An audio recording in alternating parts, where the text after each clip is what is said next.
welcome to the You Can Do It channel. So we've gone past the stage of the tile and the grout, so now it's time for the trim. We're going to be doing baseboards today, and we're going to set the trim around the door.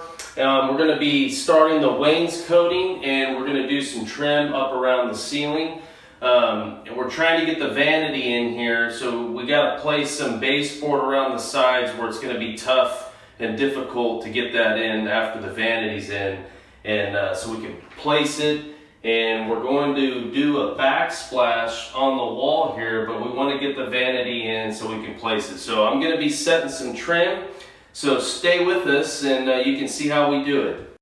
Chris used a laser as an easy guide to place that 1x6 across the top. Of course, you can measure off the ceiling or off the ground to place those pieces, but a laser, of course, is an easy way to just set up and make sure that you're level and looks great across every area of the floor.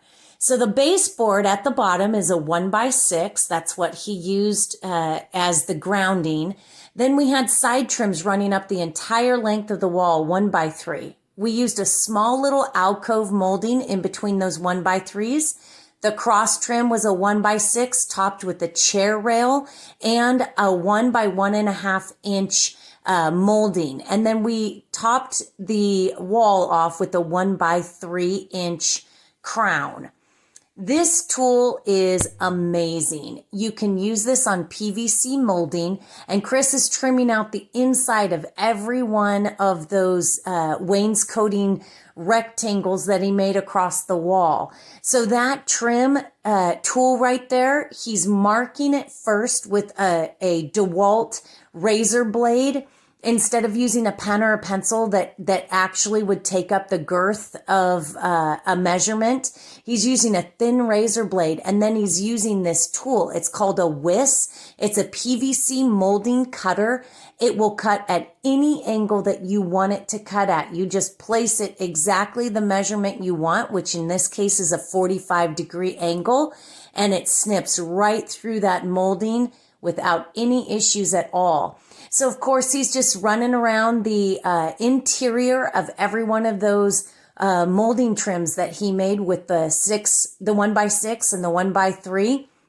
And he's just trimming out and giving it just an extra little added attention to every one of those squares. And then he's using 1/2-inch finish nails just to place those in.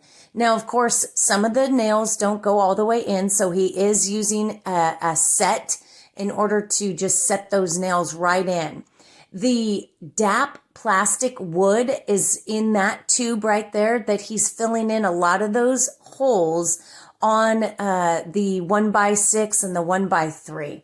There is, for the PVC molding, a really neat pencil that he uses to run across that PVC molding, and that is used right here. He's just peeling it off to get a little bit more surface area, and that is called a Minwax blend fill pencil. They come in many different colors. In this case, he's using the white to fill in any one of those little holes made by the nails that were shot through that PVC molding. So that's a nice little handy tool. It sticks right in there. It's kind of plastic on plastic, and he has no issues with that stuff falling out. Another trick he does right here is he uses the Minwax. It is a wood putty, and he rolls it into a ball, almost like an eraser. And then he literally just runs across like an eraser in every one of those holes made by the nails, and just fills right on in without having to smash that in with an additional effort. He just uses it like an eraser and goes right along every one of those nail holes.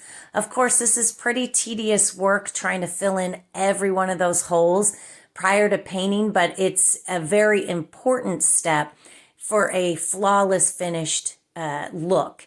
And then finally, he is using DAP Alex Flex molding sealant. It is the best of the best for getting in there. It's flexible. It lasts forever. We've used it on every single project we've ever had inside the house. It does not shrink. We've used cheaper brands and eventually they shrink and they pull away from the molding and then you end up with a crack. So this stuff is excellent. He uses his finger as a scraper and then a microfiber towel just to wipe off that excess.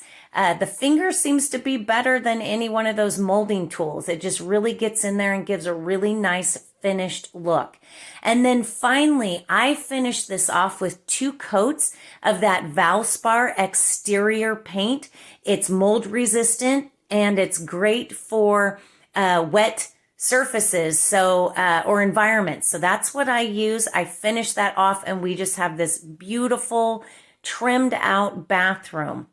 And there's one tip to use when painting that baseboard. Instead of taping it all out with that blue painter's tape, I use parchment paper and I slide that right underneath that baseboard. And as soon as I'm finished, I give it one straight pull and it's done. And it gives a flawless look. I saved money and time.